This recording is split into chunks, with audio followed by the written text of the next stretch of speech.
మళ్ళీ మాలిని దగ్గరికి వచ్చి బోనాల జాతరలో జరిగిన పరిస్థితులు బట్టి నేను ఒక నిర్ణయాన్ని తీసుకున్నాను అని చెప్పేసైతే అంటూ ఉంటుంది. ఆ మాటలు వినగానే అక్కడ ఉన్న వాళ్ళందరూ అయితే ఒక్కసారిగా షాక్ అయిపోయి మల్లీ వైపు అయితే చూస్తూ ఉండిపోతారు. ఇంతలో అక్కడ ఉన్న మల్లీ అయితే నేను ఒక కండిషన్ పెట్టాలనుకుంటున్నాను అక్క నీకు అని చెప్పేసైతే అంటూ ఉంటుంది. ఆ మాటలు వినగానే అక్కడ ఉన్న మాలిని అయితే ఏంటి మళ్ళీ ఏమంటున్నావో క్లియర్‌గా చెప్పు అని చెప్పేసైతే అంటూ ఉంటుంది. ఆ మాటలు వినగానే అక్కడ ఉన్న మల్లీ అయితే నా బిడ్డను నీకు ఇవ్వాలంటే మీ అమ్మకు నువ్వు దూరంగా ఉండాలి. అంటే నా బిడ్డ నీకు కావాలి అనుకుంటే మీ అమ్మ మీ ఇంట్లో ఉండకూడదు. అలాగే నీ చుట్టుపక్కల కూడా ఉండకూడదు అని చెప్పేసైతే అంటూ ఉంటుంది. ఆ మాటలు వినగానే అక్కడ ఉన్న మాలిని ఇంట్లో ఉన్న వాళ్ళందరూ అయితే ఒక్కసారిగా షాక్ అయిపోతూ ఉంటారు.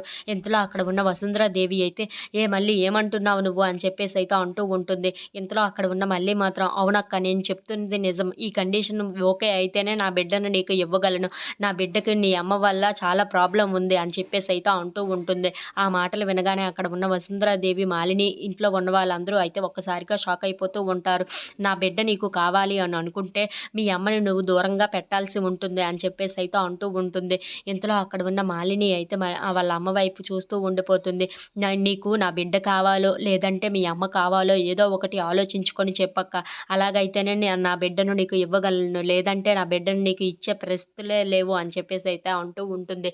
ఇంతలో అక్కడ ఉన్న మల్లి అయితే నా బిడ్డకు మీ అమ్మ వల్ల ఎలాంటి అడ్డంకు లేదంటేనే నీకు ఇస్తాను అని చెప్పేసైతే అంటూ ఉంటుంది. If you like this video please like, share and subscribe.